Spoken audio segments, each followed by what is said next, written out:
కొంతమంది హిందువులు నుదుటిపై అడ్డంగా 3 నామాలను ఎందుకు ధరిస్తారు? మరికొందరు నిలువుగా 3 నామాలను ఎందుకు ధరిస్తారు? ఇందులో ఒక గొప్ప రహస్యం దాగి ఉంది. అడ్డంగా లేదా నిలువుగా ఉన్న ఈ 3 నామాలు నిజానికి ఒకే విషయాన్ని సూచిస్తున్నాయి.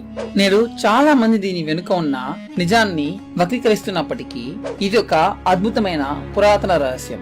ప్రతి ఒక్క నామం దేనిని సూచిస్తుందో నిశ్చితంగా పరిశీలిద్దాం. మొదటి నామం ఆ అనే శబ్దాన్ని సూచిస్తుంది.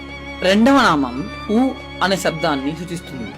మూడవ నామం అనే శబ్దాన్ని సూచిస్తుంది. ఈ 3 శబ్దాలు మనకు ఎందుకు అవసరం? వాటిని కలిపితే విశ్వమంత్రమైన ఓం శబ్దాన్ని తయారు చేస్తాయి.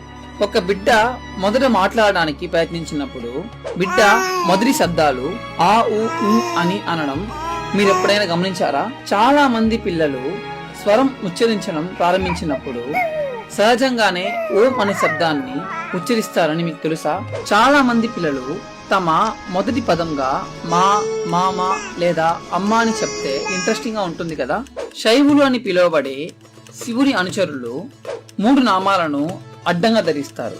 వైష్ణవులు అని పిలువబడే విష్ణు అనుచరులు 3 నిలువు నామాలను ధరిస్తారు.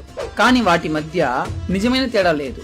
అవి 2 ఓంను సూచిస్తున్నాయి. అండ్ బౌద్ధులు కూడా ఓం శబ్దాన్ని జపిస్తారని మీకు తెలుసా? అవును, బౌద్ధులు ధ్యానం సమయంలో కూడా ఓంను ఉపయోగిస్తారు. కానీ క్రిస్టియన్ సంగతి ఏంటి? చర్చిలలో ప్రార్థనల ముగింపులో వారు ఆమెన్ అని ఎందుకంటారు? అది కేవలం కోయిన్సిడెన్సా? అండ్ ముస్లింలు వారు కూడా అదే అర్థంలో ఆమెన్ అంటారు. అది కూడా కోయిన్సిడెన్సా? కానీ హిందూ మతంలో ఆ రహస్యం ఇంకా లోతుగా ఉంది. హిందువులు నుదుటిపై తెల్లటి పొడిని మాత్రమే ఉపయోగించారని మీకు తెలుసా? వారు ఒక ప్రత్యేకమైన పదార్థాన్ని ఉపయోగిస్తారు. దానిలో కూడా ఒక పెద్ద రహస్యం దాగి ఉంది. మీరు దీన్ని మరింత అన్వేషించాలనుకుంటే నన్ను ఫాలో అవ్వండి.